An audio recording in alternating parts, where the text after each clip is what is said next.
that we don't stop and listen to what people outside the church are saying, not about the church, but about God. And we just need to listen. You know, I read a book one time of a guy that was really going through a difficult time in his life. And the guy that was giving him the counsel just kept asking him, well, you have more? And so he'd start more. And he says, well, do you have more? And so he'd give him more. And so he said, do you have more? And at one point he goes, no, I don't think so. And he says, well, why? And he says, because nobody ever let me get this far. You know? And sometimes we just have to realize that people think differently. And just allow them that space and not us try to change their thinking. It's not our job. Number 3 is this. Communicate with appropriate attitude when there are differences. Communicate with appropriate attitude when there are differences. Psalms 15:1 says this, a gentle answer turns away wrath, but a harsh word stirs up anger. I'll read that again. A gentle answer turns away wrath, but a harsh word stirs up anger. Have you ever been in a situation where you realized you set the tone, the wrong tone for a conversation? Every hand should be up. Every one of us have been in those kind of situations have you ever been in a meeting where someone sets a tone and then it's like everybody else takes off in that tone? It's really interesting what happens to us in the dynamics of this. There are personality types who are initiators. You know, they're going to come in and they're going to say what they need to say because that is what they are. They're a confronter. And that's their personality type. And friends, no matter what kind of personality type we are, there is a point that we have to take responsibility for it. And we have to understand that maybe sometimes what we are saying, if we have that kind of a personality, that we're being abrasive. On the other side, there can be us that are non-responders, that people don't respond. And I want you to hear this, that often we think that that kind of trait is a godly trait, when I want to tell you, in my opinion anyway, that oftentimes when people don't speak, you can hurt people much worse with what you don't say than what you do say. And when we get around to this point, we need to understand that there is a tone of voice that really sets the stage for how I'm going to entertain how somebody else is talking or what somebody else is saying. And so the tone of voice, when I get to this place, is something that needs to be communicated, that I'm saying to them, not only with empathy in my voice, but also in my whole being, that I'm really listening. I had, this has not happened very often to me, I'll tell you for sure. But I had a lady not too long ago that actually approached me in her office, and in my office. Why did you be confused about that? But anyway, approached me in my office and she said, "You've changed." And of course, that always perks my ears up. I have? Yeah. And she said, "You looked into my eyes when you talked to me the other day." You looked? I thought I did. Now, I want to tell you a little story when I'm leading up here to something. Last week, I spoke at a friend's church in Fort Collins, Colorado, because they're going into a building program, and it was a wonderful time, and Rick and I have been good friends. Well, he does what he calls video venues. So he's got 2 different video venues that he transmits, TV signals to, and so you're not just speaking to the auditorium, but you're speaking to other places.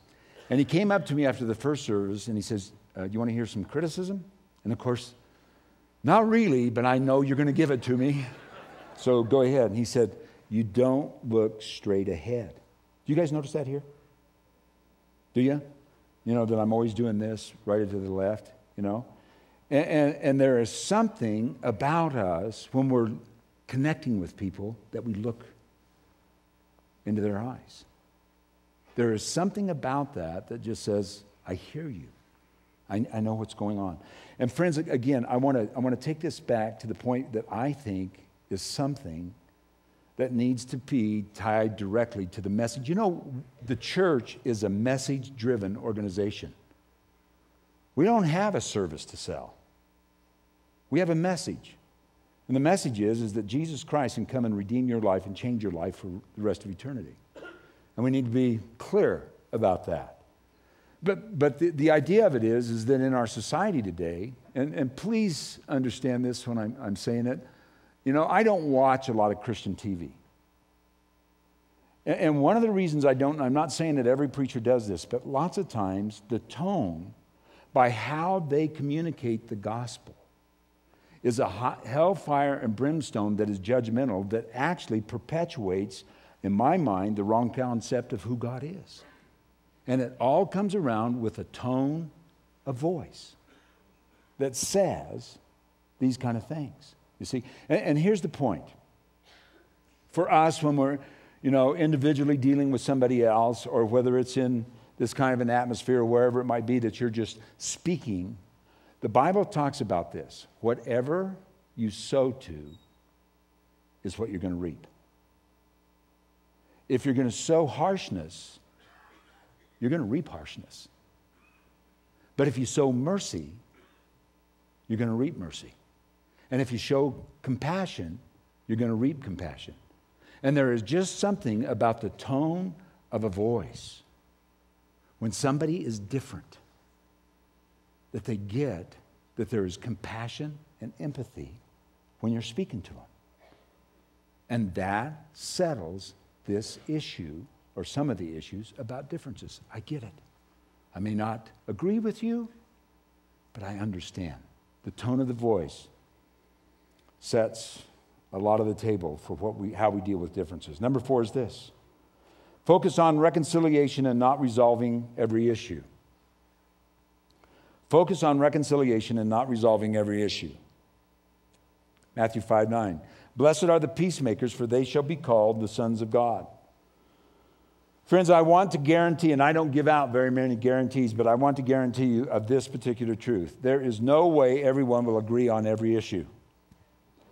As a matter of fact, I find myself not agreeing with everything that I believe. You ever had those kind of conversations? Well, I don't know if I believe that. You go, a little schizo there, but it's true. When it comes to doctrinal issues in the church, there's no way that everyone will agree on the same things. There are central truths in the Bible that we must agree on, but there are plenty of things in the Bible that are purposely vague. I mean, God could have made some things really simple. Like, for instance, baptism. Do you know that there are churches that really have issues about how you are baptized? Whether it's backwards or whether it's forward, or whether you push them down or whether you sprinkle them. I mean, why didn't God just say, dunk them? He could have said that. Just push them under. Pull them up. Dry them out. Give them a towel. Whatever. Do you understand? This whole thing about predestination and free will. Why didn't he just say it? And there's 100 issues out there. As a matter of fact, there's thousands of denominations, because we get down to these places and we just basically say, if you don't agree with me, then go build your own church. And they do. They take the invitation and they go. Now, why is that? It's because we have an intense need to try and make everybody see our point of view. And friends, I'll just say this in general. There are very few married couples in here that see things exactly the same. They just don't. And that's the differences that God has placed within us, that we don't see things exactly the way that other people see them, and it's okay. So here's my point. That when it comes to relationship, it is not the focus to try and get people to believe everything that I believe, but it is the focus of that encounter, whatever it might be, that when we walk away from this, our friendship is going to be intact and there will be reconciliation. In other words, I can agree to be different, but I don't want to be disagreeable. I know that's a cliche and I hate them, but it works. Is that we need to focus on how do we reconcile and not just deal with our differences. To really look at somebody and just say, I know that you're probably never going to see it this way, but I want to keep the friendship. I don't want to have it some other way. I want us to have friendship. I don't want to break that apart. I want us to stay intact. And so the idea is focus when you go into those kind of encounters and you know that it's going to be different, that the chief objective of this is going to be reconciliation and not just get my point across. Are you with me? Okay. Number 5. Remember that relationships are eternal. Is it Tuesday with Murray or Maury? Maury. Tuesday with Maury is a book about a college professor who is dying of Lou Gehrig's disease. The author is a former student who meets with his professor every Tuesday to discuss life's issues. If you have never seen that movie, I would suggest it to you. It's just Jack Lemmon is in it.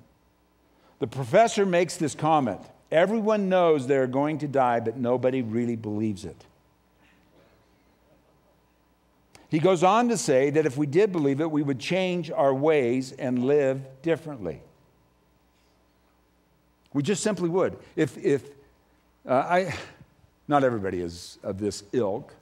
I heard D.L. Moody was asked this question: if you knew that you were going to die tomorrow, how would you change your life? You know what his response was?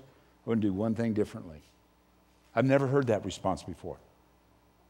I wouldn't do one thing differently than what I'm doing right now. But most of us are in the boat of going, ooh, I would probably change some things. You know, I had lunch with a pastor some time back, and he just really opened up to me. And he was just saying, you know, I found out that I was depressed, that I was cynical, that I was alone, I was isolated, and I didn't even like myself, and I didn't like the world. And he said, in all honesty, my wife didn't like me either. So he said, I went and just spent some time by myself and came up with a lot of different things of what I needed to do to change myself. And you know, the statement that really caught me when he got to the bottom line was this. He said, at the end of it all, I want people to like me. I want people to like me. And basically what he was saying is, whatever I have to do to change, I'll change. I don't want, as a matter of fact, worship team, you can come up. I don't think there's a person here that wants to exit this life when it comes to our turn. We don't want to exit this life thinking, my heart is shriveled up, I'm tired, I'm cranky, people don't like me and I don't like them. I want my life to be full at the end. And that means this, friends, that when it comes around to conflict in relationships, you and I have to recognize that at some point, God is whacking off unnecessary material that's getting in the way of what he wants to do in our lives. I want you to stand with me.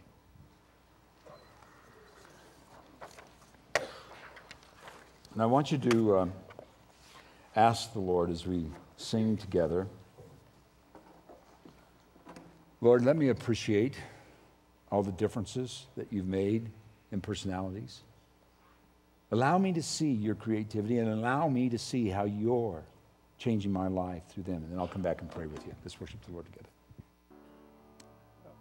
Lord Jesus, as we bow before you and hear the words of this song about grace, receiving something that we don't deserve,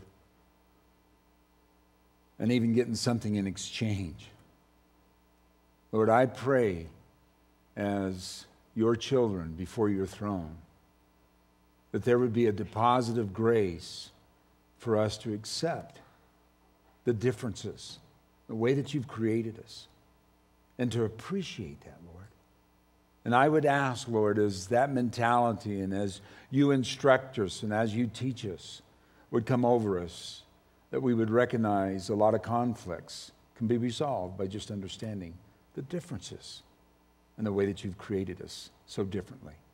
We give you honor and glory and praise because you're such a wise God in creating this the way that you did. Bless us, I pray, Lord. And it's in Jesus' name. And everyone said, amen.